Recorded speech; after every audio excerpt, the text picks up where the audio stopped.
जय हिंद साथियों, स्वागत है आप सभी का टीडीएम क्लासेस पे। मैं तिलक आप लोगों का स्वागत करता हूं आज के इस नए टॉपिक प्रधानमंत्री। साथियों, आप सभी जानते हैं कि भारतीय संविधान में प्रधानमंत्री का उल्लेख भाग 5 में देखने को मिलता है। कौन से भाग में? भाग 5 में अनुच्छेद कहां से कहां तक देखने को मिलता है?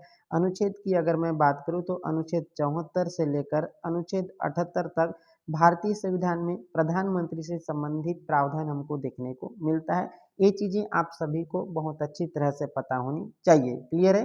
मैंने क्या कहा, भाग 5 में भारतीय संविधान में अनुच्छेद 74 से 78 तक किसमें देखने को मिलता है? अगर ये भी आप लोगों से कोई पूछे तो कार्यपालिका वाले चैप्टर में देखने को मिलता है, कार्यपालिका में देखने को मिलता है। क्लियर है?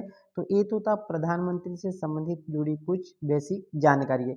चलिए आगे हम शुरुआत करते हैं कि प्रधानमंत्री से हमें और क्या क्या चीजें पढ़नी है जो कि एग्जाम के पॉइंट ऑफ व्यू से महत्वपूर्ण होती है।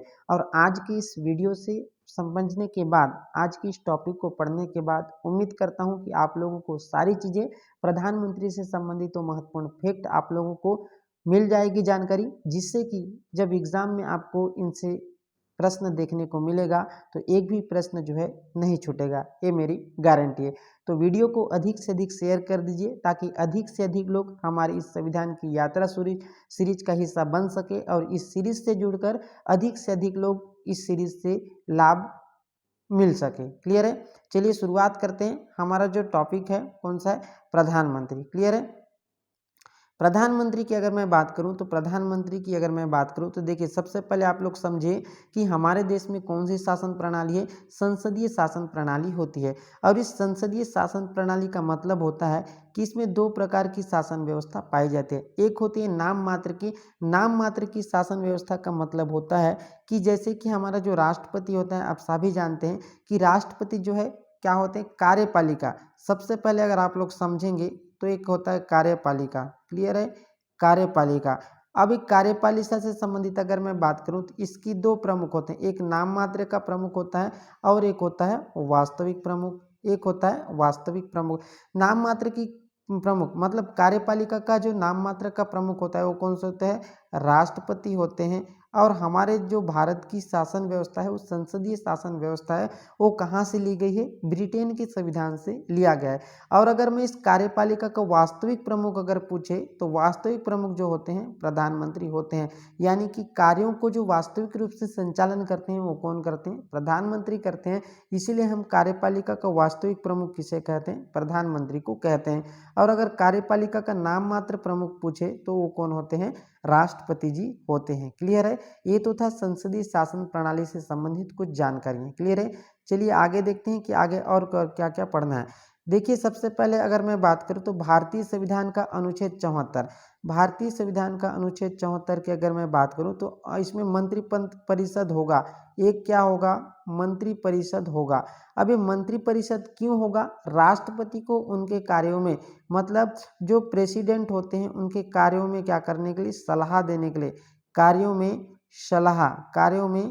सलाह या फिर क्या करने के लिए? सहायता हेतु क्या होगा? सहायता हेतु क्या होगा? एक मंत्री परिषद होगा। इस प्रकार का जो उल्लेख भारतीय संविधान के अनुच्छेद 74 में देखने को मिलता है। यानी कि मंत्री परिषद से संबंधित प्रावधान हमको कौन से अनुच्छेद में देखने को मिलता है? अनुच्छेद नंबर 74 में देखने को मिलता है। क्लियर है? तो अनुच्छेद 74 अगर आप लोगों से प्रश्न पूछे तो राष्ट्रपति को उनकी कार्यों में सहायता व सलाह के लिए एक मंत्री परिषद होगा, ऐसा लिखा हुआ है अनुच्छेद नंबर 74 में। क्लियर है? तो ये होगा मंत्री परिषद से संबंधित जानकारी है। और उसके बाद अगला अनुच्छेद आता है। अगला अनुच्छेद हमारा है अनुच्छेद 75, जिसमें लिखा हुआ है कि मंत्री परिषद का प्रमुख जो है कौन होगा? प्रधानमंत्री होंगे। अगर मतलब कहने का मतलब ये हुआ कि प्रमुख कौन होंगे? प्रधानमंत्री होंगे। देखिए, अनुच्छेद 74 में ये लिखा हुआ है कि मंत्री परिषद का गठन होगा, किस लिए? राष्ट्रपति को उनके कार्यों में सहायता व सलाह देने के लिए मंत्री परिषद होगा। और अनुच्छेद 75 में लिखा हुआ है कि उस मंत्री परिषद का प्रमुख कौन होंगे? प्रधानमंत्री जी होंगे। ये लिखा हुआ है अनुच्छेद 75 में। क्लियर है? अगला चीज देखते हैं कि प्रधानमंत्री की नियुक्ति से संबंधित क्या प्रावधान संविधान में देखने को मिलता है। प्रधानमंत्री की नियुक्ति से संबंधित अगर प्रावधान की मैं बात करूं तो इसका उल्लेख भारतीय संविधान के अनुच्छेद 75(1) में देखने को मिलता है, सबसे पहली चीज। दूसरी चीज, प्रधानमंत्री की नियुक्ति कौन करते हैं, अगर आप लोगों से प्रश्न पूछे तो प्रधानमंत्री की नियुक्ति कौन करते हैं, राष्ट्रपति करते हैं। और प्रधानमंत्री की नियुक्ति जो है राष्ट्रपति लोकसभा के बहुमत दल के नेता को करते हैं। सबसे पहले इस चीज को स्पष्ट कर देता हूं, क्लियर है। मतलब लोकसभा के बहुमत दल के नेता को प्रधानमंत्री नियुक्त करते हैं, कौन, राष्ट्रपति करते हैं। लेकिन ये जरूरी नहीं है कि लोकसभा का ही व्यक्ति जो है प्रधानमंत्री बने। आप जानते हैं कि इंदिरा गांधी और जो डॉक्टर मनमोहन सिंह हैं वो कहाँ के सदस्य थे, राज्यसभा के सदस्य थे, क्लियर है। लोकसभा अथवा राज्यसभा किसी भी सदन का सदस्य है, क्या लिखा हुआ है, लोकसभा अथवा राज्यसभा किसी भी सदन का सदस्य है तो वह राष्ट्रपति द्वारा प्रधानमंत्री के रूप में नियुक्त हो सकता है। ये चीजें स्पष्ट रूप से संविधान में लिखी हुई है, क्लियर है। अब दूसरी चीज अगर आप लोगों से पूछे तो यदि किसी पार्टी को, सबसे पहली बात, यदि किसी, यहाँ तो लिखा हुआ है लोकसभा में जो बहुमत दल के नेता होते हैं उसको राष्ट्रपति जो है प्रधानमंत्री के रूप में नियुक्त करते हैं। लेकिन अगर स्पष्ट बहुमत प्राप्त नहीं होता है तो उस कंडीशन में संविधान में क्या लिखा हुआ है, यदि स्पष्ट कंडीशन प्राप्त नहीं होता है तो उस कंडीशन में जो है गठबंधन या फिर स्वविवेक से प्रधानमंत्री की नियुक्ति जो है कौन करते हैं, राष्ट्रपति करते हैं, क्लियर है। उस कंडीशन में प्रधानमंत्री की नियुक्ति जो है राष्ट्रपति करते हैं, ये लिखा हुआ है भारतीय संविधान में। प्रधानमंत्री की नियुक्ति से संबंधित ये सारे प्रावधान जो एग्जाम के पॉइंट ऑफ व्यू से महत्वपूर्ण हो सकते हैं वो सारी चीजें मैंने आप लोगों को बता दी। आप नोटबुक पेन अपने साथ में रखिए और नोट करते जाइए ताकि आप लोगों के पास एक बेहतरीन नोट्स भी बनता रहे, क्लियर है। चलिए आगे देखते हैं।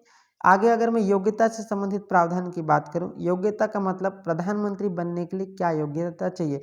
वैसे तो भारतीय संविधान में प्रधानमंत्री से संबंधित कोई योग्यता का उल्लेख नहीं है, क्योंकि प्रधानमंत्री क्या होते हैं, मंत्री होते हैं, इसीलिए मंत्री से संबंधित योग्यताओं का उल्लेख संविधान में देखने को मिलता है, क्लियर है। मंत्री से संबंधित योग्यताओं के बारे में अगर मैं बात करूं तो उसमें लिखा हुआ है कि वह भारत का नागरिक होना चाहिए। सबसे पहले उसको भारत का नागरिक होना चाहिए, कहीं पर भी भारत में जन्मा नागरिक, भारतीय मूल का नागरिक, इस प्रकार के शब्दों का उल्लेख संविधान में देखने को नहीं मिलता, क्लियर है। दूसरी चीजें, अगर इनकी आयु से संबंधित प्रावधान पूछे तो न्यूनतम आयु जो है 25 वर्ष होनी चाहिए। क्यों, क्योंकि मैंने अभी कहा कि जो राज्यसभा हो या फिर लोकसभा हो, किसी भी सदन का सदस्य जो है क्या बन सकता है, प्रधानमंत्री बन सकता है। लेकिन आप जानते हैं कि लोकसभा के सदस्य बनने की न्यूनतम आयु कितनी होती है, 25 वर्ष होती है। इसीलिए जो है योग्यता की अगर मैं बात करूं तो प्रधानमंत्री के लिए कितनी होती है, 25 वर्ष इसकी न्यूनतम जो है उम्र होती है। और अगर आप लोगों से ये पूछे कि जो प्रधानमंत्री होते हैं उसकी अधिकतम आयु का क्या उल्लेख है, अधिकतम आयु अगर पूछे तो अधिकतम आयु मतलब नो लिमिट, अधिकतम आयु मतलब नो लिमिट, मतलब अधिकतम आयु से संबंधित कोई प्रावधान संविधान में देखने को नहीं मिलता है। इस प्रकार का उल्लेख भारतीय संविधान में देखने को मिलता है प्रधानमंत्री की योग्यता से संबंधित बातों में, क्लियर है। दूसरी चीजें अगर मैं बात करूं तो इनके शपथ से संबंधित प्रावधान देखने को मिलता है।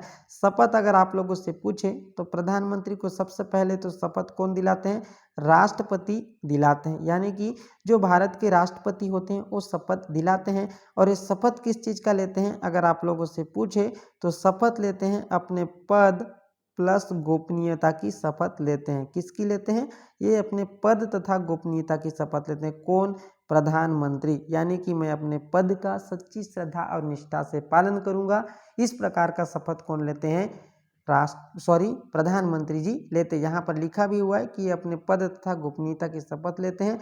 और दूसरी चीजें, इनको शपथ कौन दिलाते हैं, राष्ट्रपति महोदय दिलाते हैं। ये तो था इनके शपथ से संबंधित वो प्रावधान जो मैंने आप लोगों को बता दिया।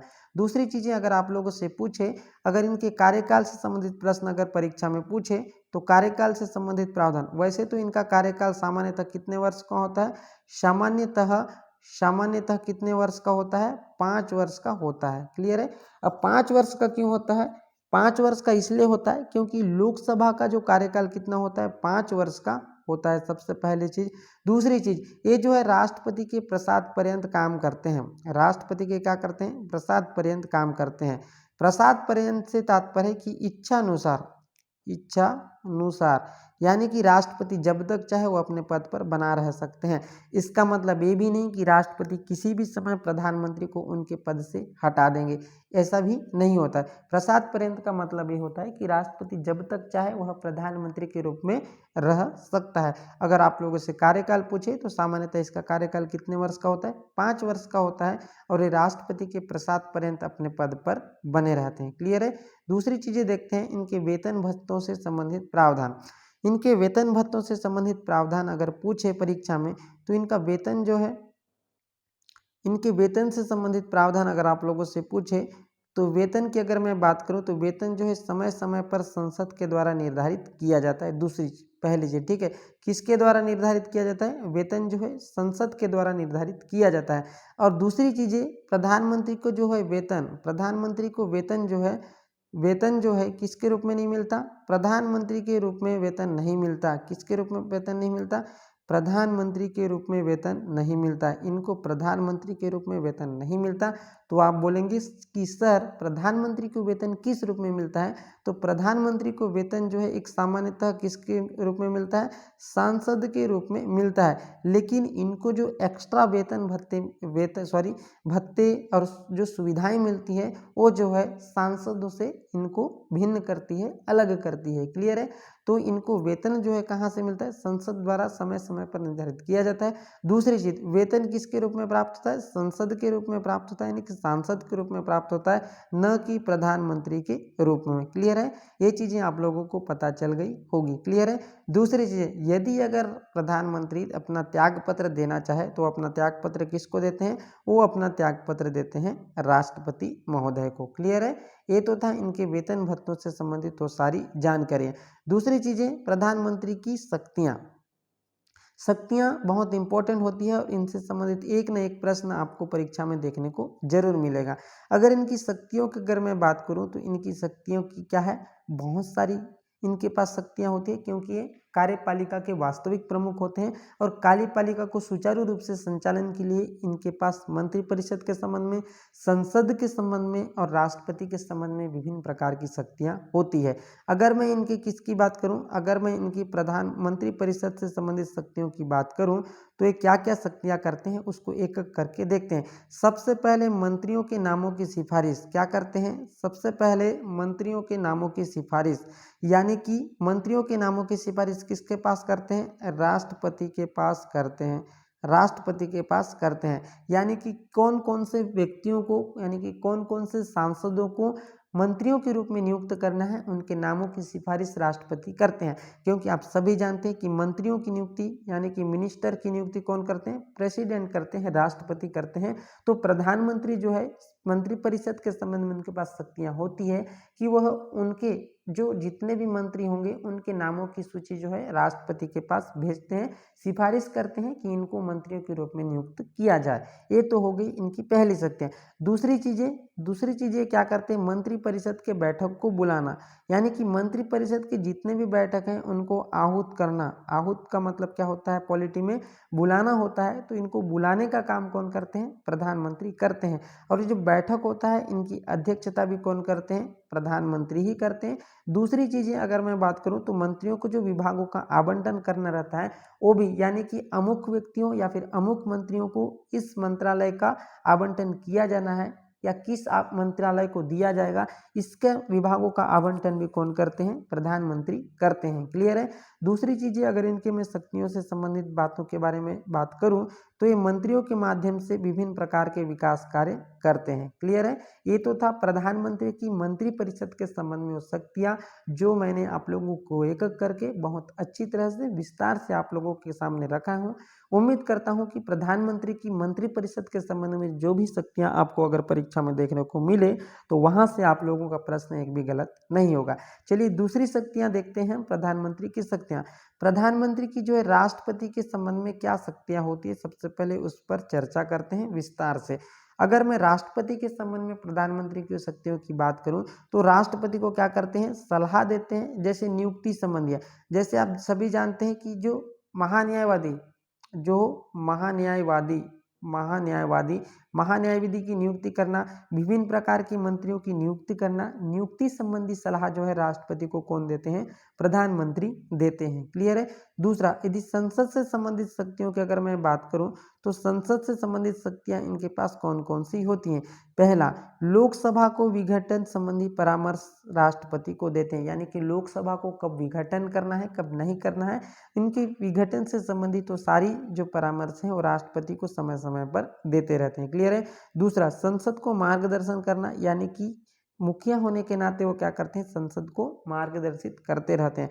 दूसरी चीजें अगर मैं बात करूं, यदि संसद का कोई मंत्री, संसद किसी मंत्री के उत्तर से संतुष्ट नहीं है, क्या है, यदि संसद किसी मंत्री के उत्तर से संतुष्ट नहीं है, मंत्री के उत्तर से संतुष्ट नहीं है, तो प्रधानमंत्री क्या करते हैं, प्रधानमंत्री जो है स्वयं उत्तर देते हैं और संसद को क्या करते हैं, संतुष्ट करते हैं। ये तो था संसद के संबंध में प्रधानमंत्री की शक्तियां। क्लियर है। ये तो था साथियों प्रधानमंत्री से जुड़ी वो सारी जानकारियां जो मैंने आप लोगों को एक एक करके बहुत अच्छी तरह से विस्तार से आप लोगों को बताया हूं। तो उम्मीद करता हूं कि आज की इस वीडियो से आप लोगों को प्रधानमंत्री से संबंधित तो सारी जानकारियां मिल गई होगी और इनसे जुड़ी जानकारियां, यानी कि इनसे जुड़ी जो भी प्रश्न परीक्षा में देखने को मिलेंगे उस सारे प्रश्न आप लोगों से बन जाएंगे, ये मैं आप लोगों से उम्मीद करता हूं। तो आज के वीडियो में इतना ही। इससे पहले क्लास को ख़त्म करें उससे पहले यदि वीडियो अच्छा लगे तो वीडियो को अधिक से अधिक शेयर कर दीजिए। वीडियो को क्या कर दिए, अधिक से अधिक शेयर कर दीजिए, ताकि जो और चैनल पर यदि नए हैं तो चैनल को सब्सक्राइब कर दीजिए, तब बेल आइकन को दबाना न भूलें, जिससे कि आने वाले नए नए वीडियो की नोटिफिकेशन आप तक पहुंचते रहे। और आज के लिए इतना ही, मिलते हैं अगली क्लास में। Thank you.